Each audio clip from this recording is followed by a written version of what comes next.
Recording in progress. Adelante, hermano. Muy buenas noches, queridos hermanos y amigos. Les saludo a todos desde acá, desde el archipiélago de Chiloé. Jessica les manda muchos saludos también a todos ustedes. Vamos a ir al libro de Hebreos. Vamos a leer ahí en el capítulo número 2, desde el verso 9 al 15. En Hebreos capítulo 2, versículo 9 al 15. Dice aquí: pero vemos aquel que fue hecho un poco menor que los ángeles, a Jesús coronado de gloria y de honra a causa del padecimiento de la muerte, para que por la gracia de Dios gustase la muerte por todos. Porque convenía a aquel por cuya causa son todas las cosas y por quien todas las cosas subsisten, que habiendo llevar muchos hijos a la gloria, perfeccionase por aflicciones al autor de la salvación de ellos. Porque el que santifica y los que son santificados de uno son todos, por lo cual no se avergüenza de llamarlos hermanos, diciendo: anunciaré a mis hermanos tu nombre, en medio de la congregación te alabaré. Y otra vez yo confiaré en él. Y de nuevo, he aquí yo y los hijos que Dios me dio.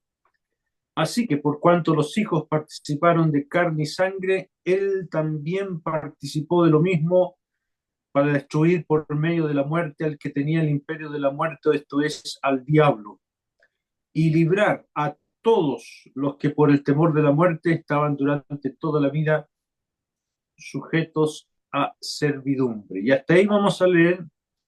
En otra ocasión vamos a ver los versículos que siguen, pero me interesa aquí, en este capítulo, el capítulo 2 de Hebreos, desde el verso 9 en adelante, donde a Jesús se le menciona como tal por primera vez, el nombre de Jesús. En el capítulo número 1 solamente se refirió a él como el Hijo, el título divino de él, el Hijo, el eterno Hijo.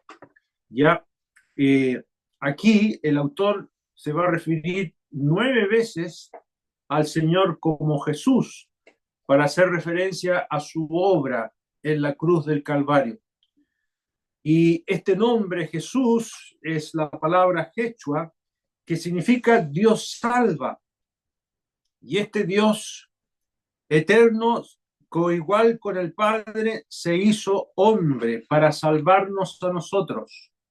Y aquí en el versículo número 9 dice: para gustar la muerte por todos.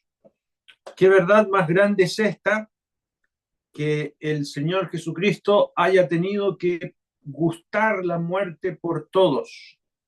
Se dice ahí que fue coronado de gloria y de honra. Y la manera en que Jesús es coronado de gloria y de honra es por el padecimiento de la muerte.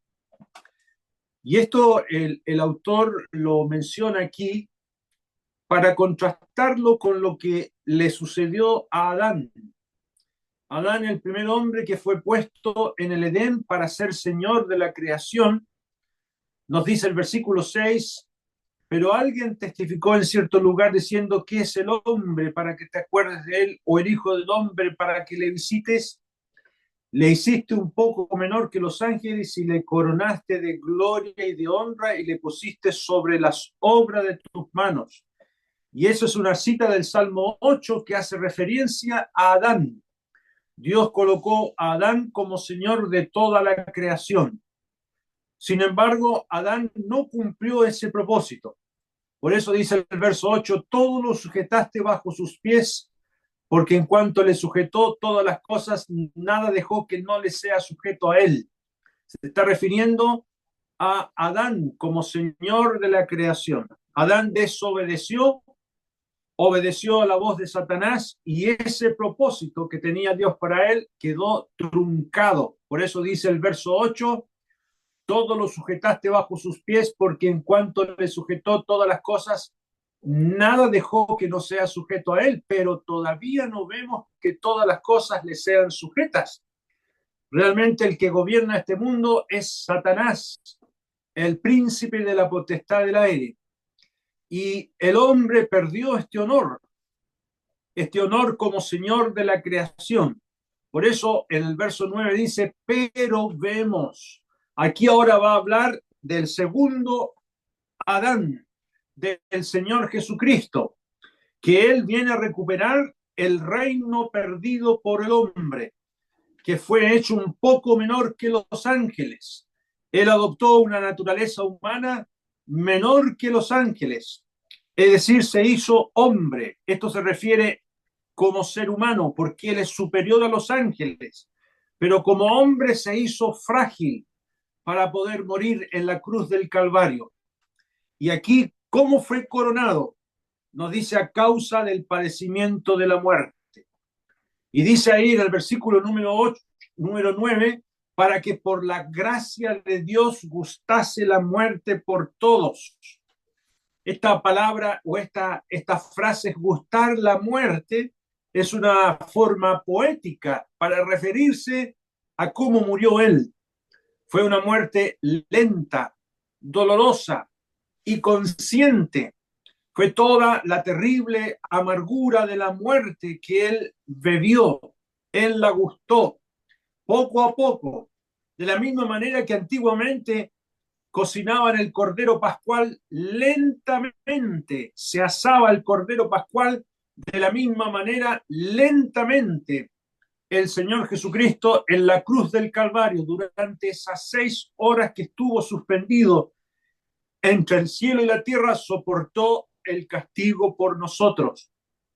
El profeta dice, un abismo llama a otro a la voz de tus cascadas, todas tus ondas y tus olas han pasado sobre mí. Qué terrible fue lo que le pasó al Señor Jesucristo en la cruz del Calvario. Yo no sé si hay personas con nosotros que todavía no son salvos. Amigo, señorita, niño, quien quiera que tú seas, si todavía tienes a Jesús fuera de tu vida, mira todo lo que sufrió y soportó para ti. Él gustó la muerte por todos. Yo no sé si tú estás incluido o incluida en esos todos. Yo no sé si tú puedes decir, Jesús murió por mí. Él gustó la muerte, la soportó para llevarme al cielo. Es muy importante que tú aclares este asunto. ¿Qué va a pasar contigo mañana? Si mueres hoy día, ¿dónde vas a estar mañana? Si partes a la eternidad, ¿dónde vas a ir? La Biblia dice que Él vino a salvar lo que se había perdido. O sea, nosotros somos pecadores perdidos. Él gustó la muerte para que tú y yo vamos al cielo, pero es necesario creer en Él. Por eso dice el verso 10, el autor aquí en el verso 10 dice, porque convenía aquel por cuya causa son todas las cosas y por quien todas las cosas subsisten, que habiendo de llevar muchos hijos a la gloria, perfeccionarse por aflicciones al autor de la salvación de ellos. El deseo del Señor Jesucristo es llevar muchos hijos a la gloria. Esta palabra llevar es conducir. Así como Moisés antiguamente llevó a Israel a la tierra prometida, sacándolos de Egipto, el Señor nos lleva a la gloria. Y eso es más que llegar al cielo, es hacernos semejantes a Él y disfrutar de todo lo que Él ha ganado en la cruz del Calvario. Yo recuerdo cuando el Señor Jesucristo, una de sus últimas oraciones que hizo estando aquí, aún con vida, antes de ir a la muerte, Él dijo, Padre, aquellos que me has dado, quiero que donde yo estoy, también ellos estén conmigo, para que vean mi gloria que me has dado. Hermanos amados, nosotros los creyentes vamos a estar allí, en la gloria celestial, disfrutando con el Señor todo lo que Él ha logrado y ha ganado. Y vuelvo a repetir, a quienes están con nosotros, ¿dónde vas a abrir tú tus ojos? En la eternidad, cuando estés allí, ¿dónde vas a abrir tus ojos? La Biblia nos habla de un hombre que, despreciando a Dios y todo lo que Dios decía en su palabra, y despreciando también a sus semejantes, abrió sus ojos en el Hades, totalmente atormentado, y veí, y por una manera sorprendente pudo ver el cielo y vio a Abraham y le dice: Padre Abraham, envía aquí a Lázaro para que refresque mi lengua porque estoy atormentado en esta llama. Y en ese episodio que el Señor nos narra en el Evangelio de Lucas, nos muestra cómo aquellos que estuvieron tan cerca de ser salvos despreciaron la salvación de sus vidas. Abraham le dijo: hijo, acuérdate que recibiste tus bienes en tu vida y Lázaro también males, pero ahora este es consolado aquí y tú atormentado. Yo no sé cómo decirlo. Amigos amados, lo que viene es horrible para los que no han creído en Jesucristo. La condenación es una realidad, como lo es la gloria que Cristo preparó para nosotros. Nosotros vamos a estar los creyentes allí en la gloria, no porque seamos mejores que ti, sino porque Él, el Señor, murió en nuestro lugar. Ahora mire también aquí en el versículo número 11, el autor dice: porque el que santifica y los que son santificados de uno son todos, por lo cual no se avergüenza de llamarlos hermanos. Aquí hay otra razón por la cual el Señor se hizo menor que los ángeles, para ser como nosotros. Y Él no se avergüenza de ser como nosotros. Y no se avergüenza de llamarnos sus hermanos. Qué hermoso. Y además, dice aquí en el versículo 12, diciendo: anunciaré a mis hermanos tu nombre, en medio de la congregación te alabaré. Aquí tenemos una cita del Salmo 22. El Salmo 22 es el Salmo de la cruz. Pero en ese Salmo es interesante que en la mitad de ese Salmo, el Señor, profetizado por David, cita esto que está escrito aquí. Si quieren, me acompañan al Salmo 22. Todo el Salmo nos habla de la cruz. Es el Salmo que nos muestra la cruz mirada por dentro. Isaías 53 nos muestra la cruz mirada por fuera, pero aquí tenemos la cruz por dentro. Todo el Salmo nos habla de eso. Ahí en el versículo 1 dice: Dios mío, ¿por qué me has desamparado? ¿Por qué estás tan lejos de mi salvación y de las palabras de mi clamor? Ahí está el Señor en la cruz del Calvario. Y dice más adelante, en el versículo 13: abrieron sobre mí su boca como león rapaz y rugiente. He sido derramado como aguas y todos mis huesos se descoyuntaron. Mi corazón fue como cera, derritiéndose en medio de mis entrañas. Como tiesto se secó mi vigor y mi lengua se pegó a mi paladar y me has puesto en el polvo de la muerte. Y sabe, aquí está lo que el Señor sentía cuando estaba en la cruz muriendo por nuestros pecados.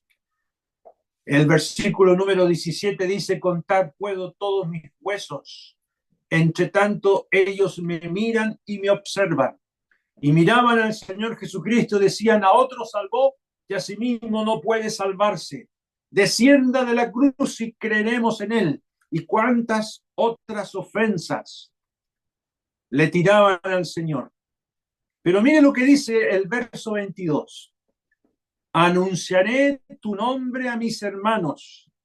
En medio de la congregación te alabaré. Aquí tenemos la cita que hemos leído en Hebreos capítulo 2, en el verso 12.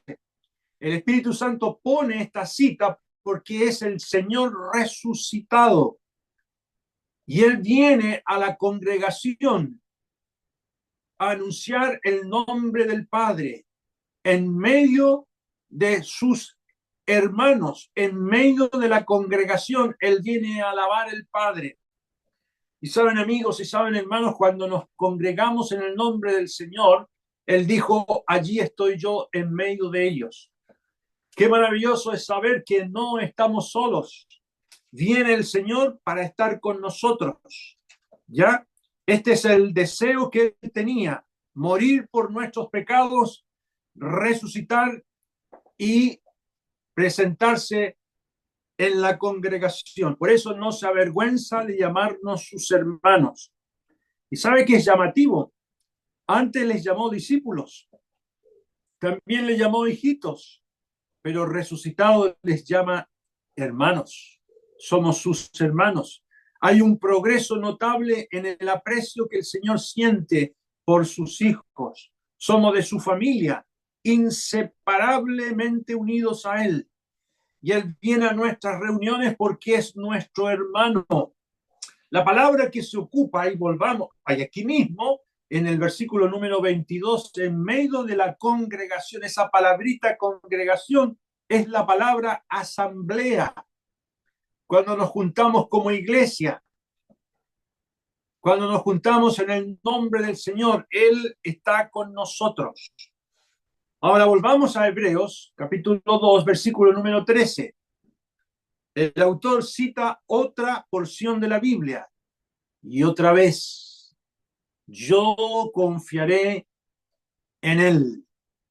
Esa parte es del libro de Isaías.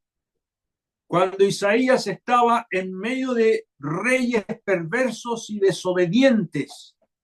Ahí en Isaías capítulo número 8, vamos a leerlo. Isaías capítulo número 8.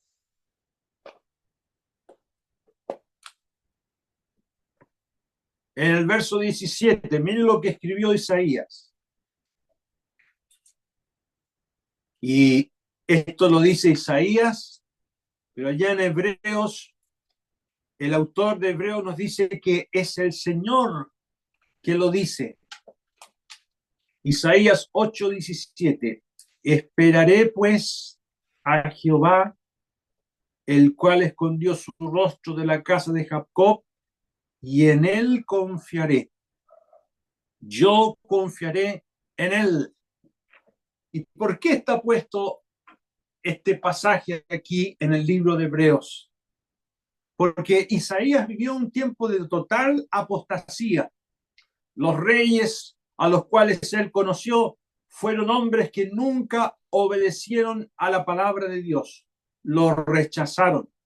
Sin embargo, Isaías dijo, muy bien, ustedes quieren vivir en oposición a Dios, yo no, yo confiaré en Él. Y saben, hermanos, y saben, amigos, que el Mesías, el Señor Jesucristo, colocó también su esperanza como Dios y confió siempre en Él. Es un aspecto maravilloso de su semejanza con el hombre. Él como hombre ejerció confianza en Dios. Y saben ustedes que ser hombre, un hombre viril, como diríamos acá, un macho de verdad, no es ese que tiene muchas mujeres y hace lo que quiere con su vida. Un hombre de verdad es el que confía en Dios. Yo confiaré en Él. Y podemos decir que la virilidad perfecta es la que depende de Dios. Es aquel que confía en Dios. A pesar de que otros vayan en contra de Dios, el que es realmente hombre o se comporta como tal, es uno que depende del Señor y confía en Él. Por eso el apóstol Pablo, cuando escribe la carta a los Corintios, les dijo, velad, estad firmes en la fe, portaos varonilmente y esforzaos. Y se lo dice a hombres como mujeres. Portarse virilmente no es el que tiene músculos, no es aquel hombre que hace lo que quiere con su vida, sino uno como el Señor que depende de Él, ¿ya? Confiando siempre en su Dios. Volvamos ahora a Hebreos capítulo número 2, versículo número 12, perdón, el verso 13.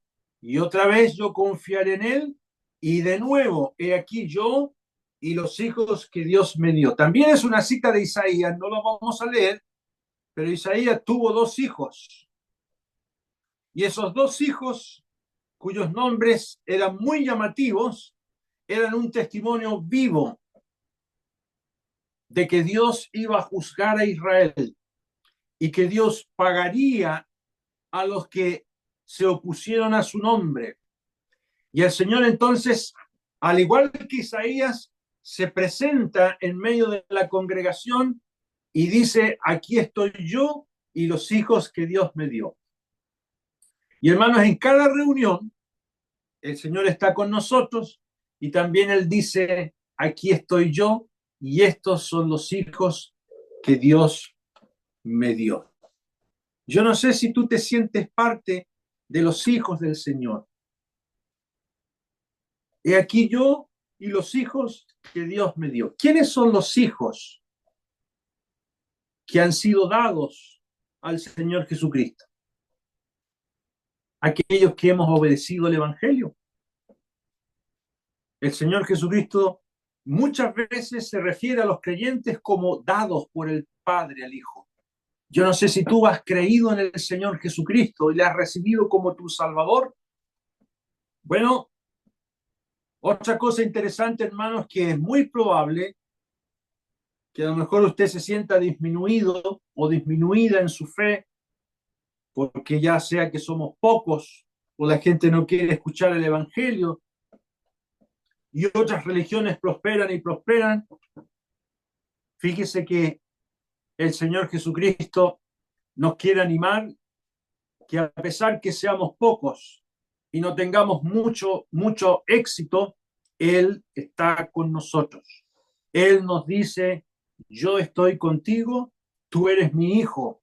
Y el Señor nos defiende y nos anima, ¿ya? Somos un testimonio de que Dios es real. Es muy probable que muchas de las personas que se pierden hoy día y parten a la eternidad van a recordar tu vida, la forma de vida que tú tenías. Van a recordar que hubo alguien que alguna vez les habló de que había un Salvador y Dios nos va a ocupar como testigos, al igual que Isaías y sus dos hijos, de que hubieron algunos, aunque pocos, tres apenas, que daban testimonio de que Dios era real. Ahora vamos aquí en Hebreos 2:14. Dice, así que por cuanto los hijos participaron de carne y sangre, él también participó de lo mismo. Fíjese que el autor tiene mucho interés, el autor del libro de Hebreos tiene mucho interés de demostrar que Jesús es el Salvador, de demostrar que Jesús no era un hombre común y corriente. ¿Por qué razón? Porque los destinatarios de este libro, hebreos, judíos, despreciaban al Señor Jesucristo. Yo no sé si tú aprecias al Señor Jesucristo. Bueno, los destinatarios de este libro lo despreciaban. Pensaban que era un débil salvador, que no era el salvador esperado. Tenía que ser alguien como un ángel, poderoso. Ellos no querían creer en él. Bueno, el autor les dice aquí que así como nosotros, los seres humanos, hemos participado de carne y sangre, él también participó de lo mismo para destruir por medio de la muerte al que tenía el imperio de la muerte, esto es, al diablo. Y aquí tenemos una razón importantísima por la cual el eterno Hijo se hizo Jesús, se hizo hombre. ¿Ya? ¿Para qué se hizo hombre? Para destruir al que tenía el imperio de la muerte, esto es, al diablo. Usted, yo no sé si lo ha leído, se los recuerdo, lo que Dios le dijo a la serpiente antigua. Jehová dijo a la serpiente: por cuanto esto hiciste, maldita serás entre todas las bestias y entre todos los animales del campo. Sobre tu pecho andarás y polvo comerás todos los días de tu vida. Y pondré enemistad entre ti y la mujer, entre tu simiente y la simiente suya. Esta, la simiente de la mujer, te herirá en la cabeza y tú le herirás en el calcañar. Y donde estoy leyendo, en el libro de Génesis, el Señor advertía de una batalla entre la simiente de la mujer, que es Cristo, y entre Satanás. Y esa batalla se libró en la cruz del Calvario. Cuando el Señor estaba muriendo, estaba combatiendo contra el príncipe de la potestad del aire, el espíritu que opera ahora en los hijos de desobediencia. Y ese coliseo, ese lugar donde el Señor combatió con Satanás, fue en la cruz. Vamos a leerlo en Colosenses capítulo 2. Dice ahí en Colosenses 2:15.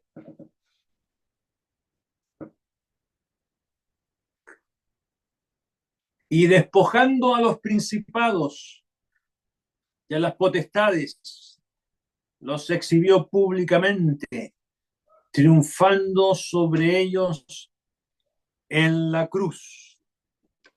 Ahora bien, no que fuera una lucha física contra el diablo, contra Satanás. No, fue una batalla legal. ¿Y por qué? Volvamos a Hebreos 2:14. Dice ahí en Hebreos 2:14: para destruir por medio de la muerte al que tenía el imperio de la muerte, esto es, al diablo. La palabra diablo significa acusador. Intencionalmente, el Espíritu Santo coloca al diablo con este título, acusador. Satanás acusaba a toda la humanidad que merecen ir al infierno. Y tomaba el diablo la misma palabra de Dios para acusar a toda la raza humana. Porque el profeta Ezequiel había escrito: toda alma que pecare, esa morirá. El diablo decía: mira, todos estos merecen ir al infierno. Mándalos al infierno. Bueno, el Señor Jesucristo se hizo hombre para quitar esta acusación como reos de condenación. Jesús nos libra de esta condenación. Y amigo, tú que estás escuchando el Evangelio todavía no eres de Cristo. Tú estás engañado y bajo el lazo del diablo. Y el diablo te va a llevar a la condenación, a menos que vengas al Señor Jesucristo para que escapes de las acusaciones del diablo. Por eso, cuando uno cree en el Señor Jesucristo, podemos decir: ¿quién acusará a los escogidos de Dios? Dios es el que justifica. ¿Quién es el que condenará?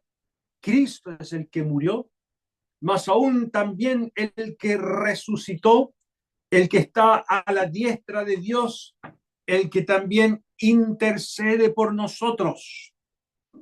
Y para nosotros, hermanos, los que somos de Cristo, este poder acusador del diablo terminó. ¿Por qué? Porque nuestros pecados le daban poder al diablo. El Señor le quitó al diablo este poder acusador sobre sus hijos, porque el Señor llevó todos nuestros pecados para quitarle ese poder al diablo. Ahora tengamos cuidado, hermanos, los que somos de Cristo. No vivamos en pecados escondidos. Cuando un creyente vive con pecados escondidos, le da lugar al diablo para que se presente delante de Dios y nos acuse. Por eso, como creyentes en Cristo, tenemos que vivir con una conciencia limpia y tranquila. El apóstol dijo, verdad digo en Cristo no miento, y mi conciencia me da testimonio en el Espíritu Santo. Una conciencia activada por el Espíritu Santo es una conciencia que confiesa sus pecados. El creyente verdadero es uno que todos los días ocupa el trono de la gracia para pedir gracia y oportuno socorro. Y viene al Señor para decirle, Señor, perdóname. La Biblia dice, el que encubre sus pecados no prosperará, mas el que los confiesa y se aparta alcanzará misericordia. Entonces no demos lugar al diablo. Le damos lugar al diablo para que se presente a acusarnos cuando nosotros vivimos en algún pecado, cuando tenemos mal carácter, cuando ofendemos. Por eso la Biblia dice, airaos, pero no pequéis. No se ponga el sol sobre vuestro enojo, ni deis lugar al diablo. Pero para quienes no son salvos, la Biblia dice que el diablo tiene cautivos, apresados, con un lazo en su cuello, sin que se den cuenta aquellos que todavía no son salvos. El apóstol le dijo a Timoteo que tenía que ser manso, con mansedumbre, corregir a los que se oponen, por si quizás Dios les conceda que se arrepientan para conocer la verdad y escapen del lazo del diablo en que están cautivos a voluntad de él. El que no es salvo no se da cuenta que está enlazado, no tiene idea cómo el diablo lo tiene atrapado. ¿Sabías tú eso? Si tú todavía no eres del Señor, el diablo te tiene enlazado. ¿Para qué? Para que no obedezcas el Evangelio. Bueno, volvamos a Hebreos 2.14. Dice ahí en Hebreos 2.14, para destruir por medio de la muerte. ¿Qué significa esa palabra destruir? No significa aniquilar, no significa matar, significa reducir a la impotencia. Podríamos decir anular legalmente. El Señor anuló legalmente el poder del diablo para acusarnos. Antes de la cruz, Satanás era el señor de la muerte, tenía el imperio de la muerte.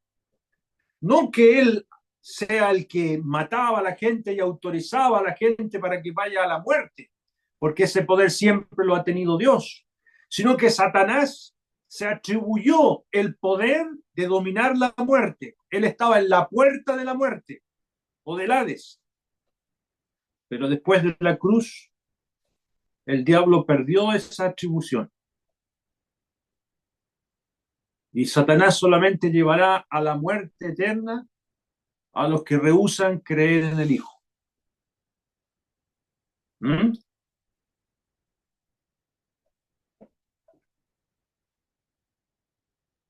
Él tenía el dominio de la muerte. Por eso, en el libro de Apocalipsis, el Señor Jesucristo se presenta como el que está vivo y estuvo muerto. He aquí que vivo por los siglos de los siglos, amén, y tengo las llaves de la muerte y del Hades. El Señor le quitó ese dominio al diablo. Tener las llaves de una ciudad era símbolo de dominio. Yo me acuerdo que me parece que a don David John en San Felipe lo nombraron como ciudadano insigne o destacado, y como símbolo le entregan una llave. Era una costumbre antigua de una persona que tiene honor. Bueno, el Señor Jesucristo tiene las llaves de la muerte, las llaves de la muerte y del Hades. Nadie muere sin que Él lo permita. ¿Ya? Ahora volvamos a Hebreos 2, versículo número 15. Y librar a todos los que por el temor de la muerte estaban durante toda la vida sujetos a servidumbre. ¿Mm? Aquí la palabra temor es la palabra fobia. Yo no sé si usted es de aquellos que dicen, ¿sabe? Yo no le tengo miedo a la muerte. Hace poco un hombre me decía, yo le preguntaba, ¿y dónde se va a ir usted si muere? Me decían, oiga, yo no le tengo miedo a la muerte. Bueno, por mucho que un incrédulo diga que no le tiene miedo a la muerte, es porque están engañados. Porque cuando la muerte les llega, el miedo se apodera de ellos. Hace poquito le preguntaron al Papa que está a punto de fallecer, capaz que fallezca este Papa de los católicos, le preguntaron si tenía miedo a la muerte. Dijo, no, yo no le tengo miedo a la muerte. Sí le tengo miedo a que me alcance. O sea, en pocas palabras era lo mismo, le tiene miedo a la muerte. ¿Saben ustedes que un conocido filósofo francés llamado Voltaire, uno que vivió por allá por el año 1700, se atrevió a decir que Jesús era miserable? Dijo, maldito ese miserable. En 20 años voy a destruir el cristianismo. Así dijo Voltaire. Escribió cualquier cantidad de literatura contra el Señor. Un francés equipado con una sabiduría y filosofía sorprendente para su época. Pero ¿sabe lo que ocurrió con él una vez que murió? Su casa en la que imprimía esa literatura se convirtió en la Sociedad Bíblica de Ginebra. ¿Qué le parece? Y el médico que lo asistió cuando estaba muriendo decía que Voltaire gritaba desesperadamente, estoy abandonado por Dios y el hombre. Y le decía al médico, te daré la mitad de lo que valgo si me das 6 meses de vida. Entonces yo iré al infierno y tú irás conmigo.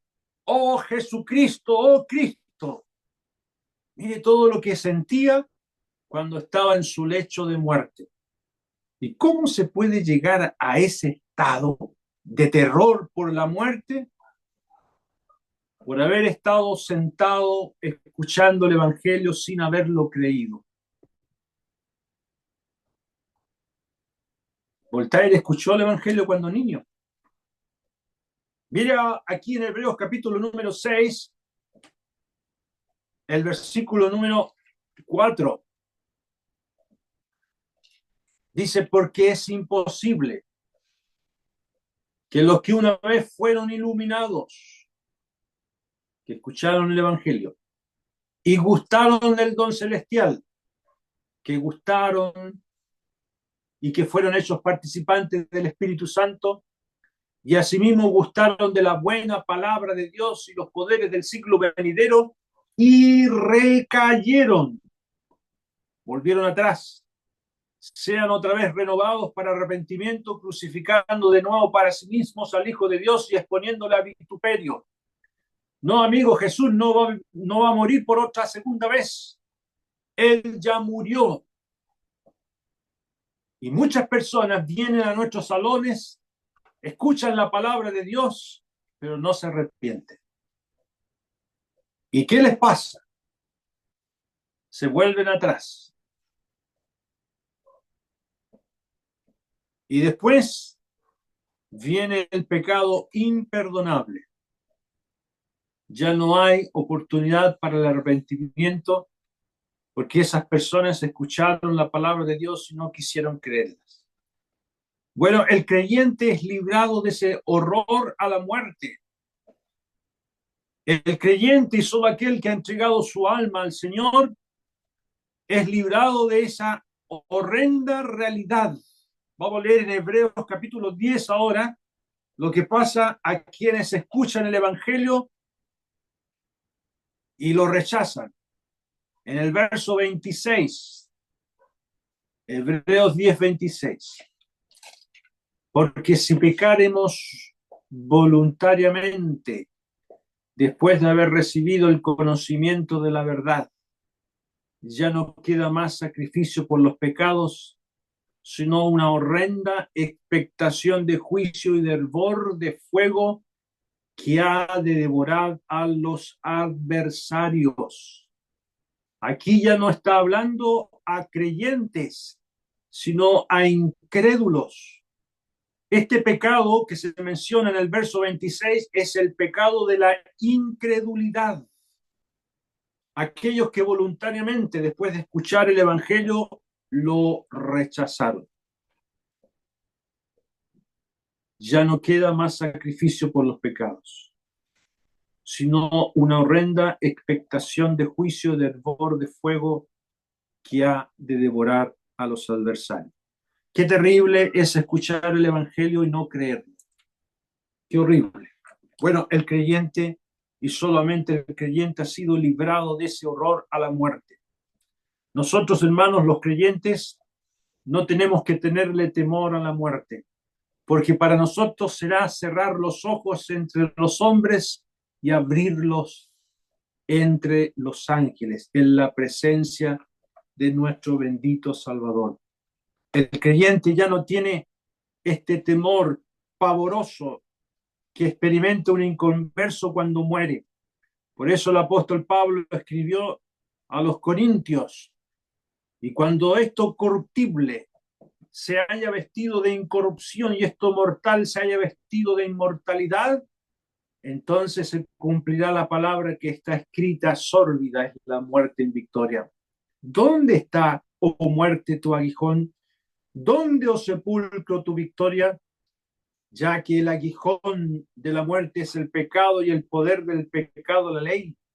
Mas gracias sean dadas a Dios, que nos da la victoria por medio de nuestro Señor Jesucristo. El creyente ahora tiene confianza. Si muere, abre sus ojos entre los ángeles en la presencia del Señor. Yo no sé si tú tienes esta seguridad, esta esperanza de ir con el Señor al cielo.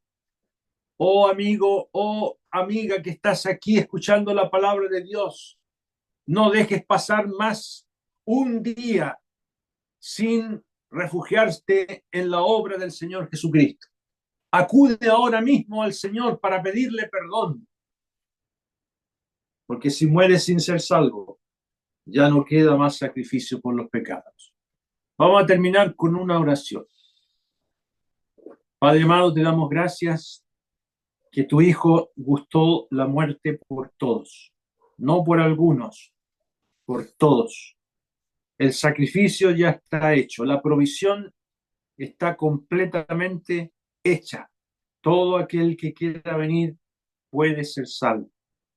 Pero Padre, nos da tanta tristeza ver a tantas personas que todavía no acuden a tu amado Hijo. Te pedimos que tú les bendigas. Gracias porque tu Hijo no se avergüenza al llamarnos sus hermanos. Él se presenta en medio de la congregación para decir: yo confiaré. Y otra vez, he aquí yo y los hijos que Dios me dio. Somos un testimonio vivo de que es realidad esta salvación. Ayúdanos a seguir confiando en ti, nuestro Dios. Dejamos tu palabra en tus manos en el precioso nombre del Señor Jesucristo. Amén. Amén. Amén, así sea. Cantemos, hermanos, el 212, salvo en los fuertes brazos del tierno Salvador, dulce reposo tengo en su inmutable amor. Vivo bien protegido contra el poder del mal. Cristo me ha recogido del fondo cenagal. El 212. Salvo en los fuertes brazos del tierno Salvador, dulce reposo tengo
the